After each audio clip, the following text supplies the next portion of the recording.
शिव की नगरी काशी में आपका हार्दिक अभिनंदन है। काशी उत्सव 2023, 19 और 20 मई शाम 5 बजे से लगातार 80 घाट वाराणसी से लाइव। ये समीक्षा की जरूरत है। संगठन पर हमें जोर देना है, इसलिए जोर देना है। ये तो छोटे छोटे चुनाव थे, छोटे छोटे चुनाव में कई लोग लड़ जाते हैं, गुटबंदी भी हो जाती है। तो चाचा शिवपाल मान रहे हैं गुटबंदी की बात, वो गुटबंदी जिसने सपा के गढ़ में ही कई जगह पार्टी की बत्ती गुल कर दी, वो गुटबंदी जो जीत के तमाम जत्नों पर जबर भारी पड़ी निकाय चुनाव में। तो इटावा पहुंचे सपा के राष्ट्रीय महासचिव ने भी मान लिया कि ये गुटबंदी का भारी भरकम गट्ठर ही साइकिल को पस्त कर गया और दे दिया कार्यकर्ताओं को बड़ा संदेश। समाजवादी पार्टी के सभी नेताओं को, कार्यकर्ताओं से हमारी अपील है, जब इस तरीके के चुनाव आते हैं तो पार्टी सर्वोच्च होती है। टिकट सब मांग सकते हैं, अधिकार है, मांगने का काम करते हैं, लेकिन जब टिकट हो जाता है तो पार्टी सर्वोच्च होती है। ये हमारी समाजवादी पार्टी के नेताओं को, कार्यकर्ताओं को से अपील है।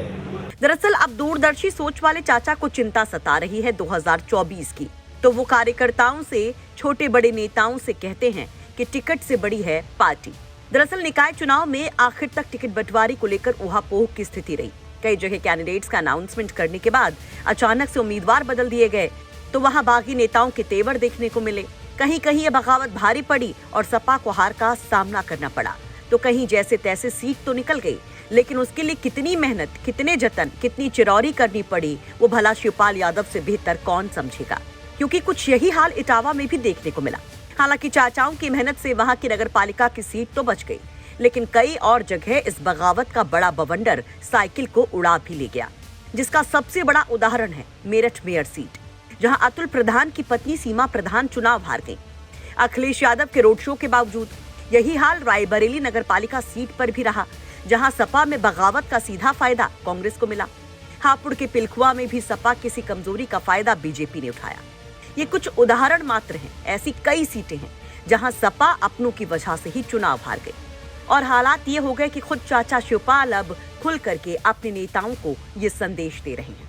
दरअसल मामला 2024 का जो है, डर है कि कहीं यही हाल 2024 में हुआ तो पार्टी की लुटिया डूबना तो तय है। तो मंथन किया जा रहा है, समीक्षा की जा रही है, संदेश दिए जा रहे हैं, क्योंकि अमूमन कुछ यही स्थिति विधानसभा चुनाव में भी देखने को मिली थी। हालांकि शिवपाल साथ में ये दावा भी जरूर करते हैं कि 2024 में अगर कोई कमल को रौंद सकता है तो वो है साइकिल। खैर, इस पर आप लोगों की क्या राय है? कमेंट बॉक्स में अपनी राय जरूर रखें कि क्या सपा में बगावत ज्यादा भारी पड़ी या कुछ और वजह थी। इटावा से अमित तिवारी की रिपोर्ट, यूपी तक।